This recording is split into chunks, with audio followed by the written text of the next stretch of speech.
Hello and welcome to week 2 of the finals for TSL Talk. And Adam, you've made the big trip up to West Park and got a clear premiership favourites now, if there was any doubt before, but Burnie are the standouts. Yeah, absolutely. It's as you said, if you know that Launceston were coming, and there's always talk about Clarence sort of finding finals form at some stage, but Burnie put on a clinic yesterday and they'll be very, very hard to beat in 2 weeks' time.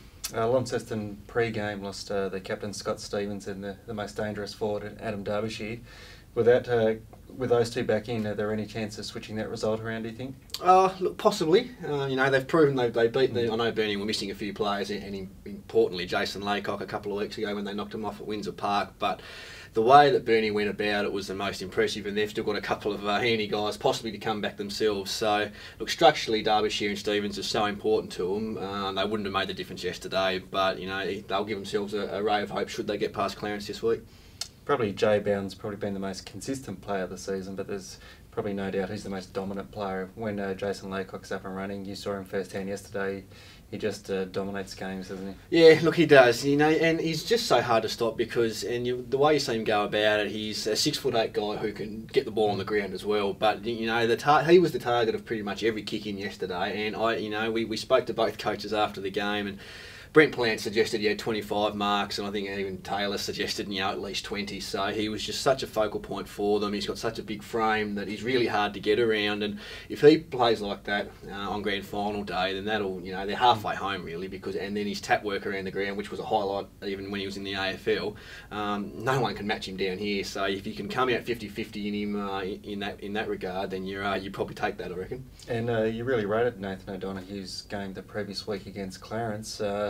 But just didn't have anything against Laycock? No, it's kind of hard. As I said, Laycock obviously probably had his colours lowered in the grand final last year, and whether he wanted to make a statement or not, we don't know. But O'Donoghue was really good against Clarence. He wasn't bad yesterday. He just got beaten by an inferior opponent, and they tried to play O'Donoghue behind the ball when they were kicking into the wind to try and nullify the Burnie's onslaught that was coming. So that didn't really help them structurally either. That with Derbyshire out, he probably would have maybe spent a bit more time forward, and they just didn't have a focal point up there. And there was a few lesser names. Obviously, Luke Shacklin's not a lesser name, but kicked 4 goals. But Rudy Barrett and Dylan Smith, all these guys chipped in. Yeah, look, those two in particular really took on the third quarter. Rudy Barrett's he's a big bloke, but it looks like he's got an engine that he can run through the midfield, and he's got a booming foot. I think they kicked about 3 or 4 goals from 70 metres. Obviously, the wind helped carry the distance, but these guys are the ones that probably slip under the guard a little bit. We always talk about Shackleton and Monday and these type of guys, but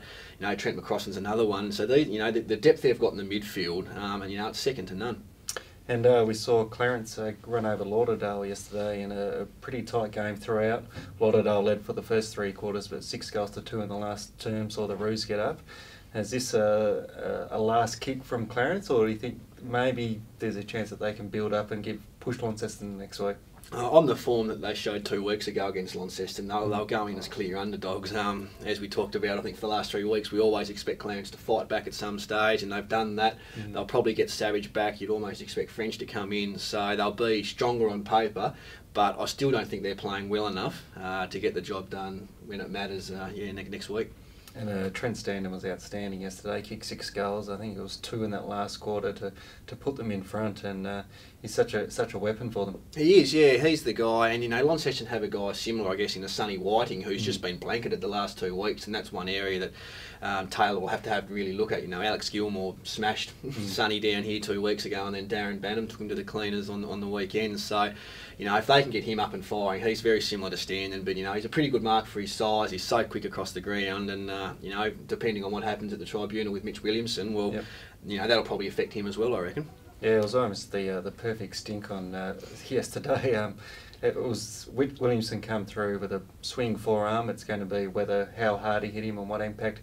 But it was right on the half-time siren. It was pretty much as soon as it happened, siren went, players coming from anywhere, and there wasn't much the umpires could do about it. So I think the AFL Taz are looking at that melee now, and there'll probably be some fines come out for the club, but I don't think anything else. But like you said, if Mitch Williamson goes, that's going to make their job to trying to defeat Launceston at Aurora Stadium so much harder. Yeah, it will. I mean, what do you do if you don't have your big focal point down? You probably look at either a Savage, who will be coming back for his first game in effectively 2.5 months, or maybe Matty Drury has to go forward again, which he has played in the past. So, they'll be sweating on that, and I guess regardless of what happens, they may decide to appeal. We won't produce anything that might happen, but he's the one they probably can't afford to lose, I guess, against Launceston.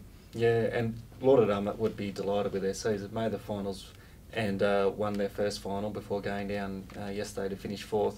But they would be kicking themselves. They led for 3 quarters and had control for most of the play. Probably the first time in a couple of weeks the loss of Michael Cassidy really hurt. They didn't have a dominant winner up forward. They allowed Clarence to stay just in touch for long enough, so when momentum swung, Clarence were able to get back into the game.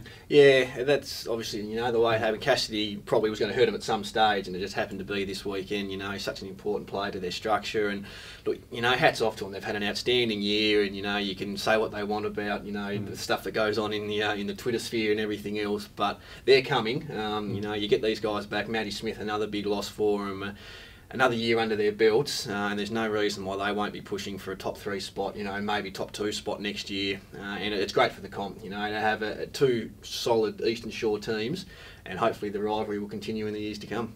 Yeah, probably one position they'll be looking at. Jamie Danio does a great job in the ruck for his size, but they probably need an out-and-out ruckman to take them to the next level. Yeah, well, they had one last year in Hayden Smith. They dragged him over and convinced him to come down from Melbourne.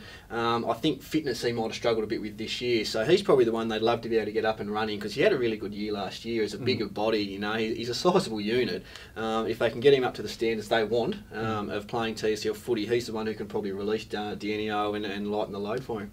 Probably just to touch on briefly an issue that's been going all season. Hopefully by the end of the week we should know what's happening with the merger, or the joint venture, for I think North Hobart are meeting Friday and Thursday night to make a decision on whether they'll accept the joint venture. Yeah, let's hope it comes to. I think everybody's sick of speculating on what might happen or what might not happen. So Hobart have agreed; they want to move forward. Hopefully North Hobart, they'll let us know what happens, and we can put the issue to bed and start planning for next year and beyond. And we'll be back on Friday to have a look at the joint venture and do a preview of the week's final, the preliminary final between Launceston and Clarence. So join us then for TSL Talk.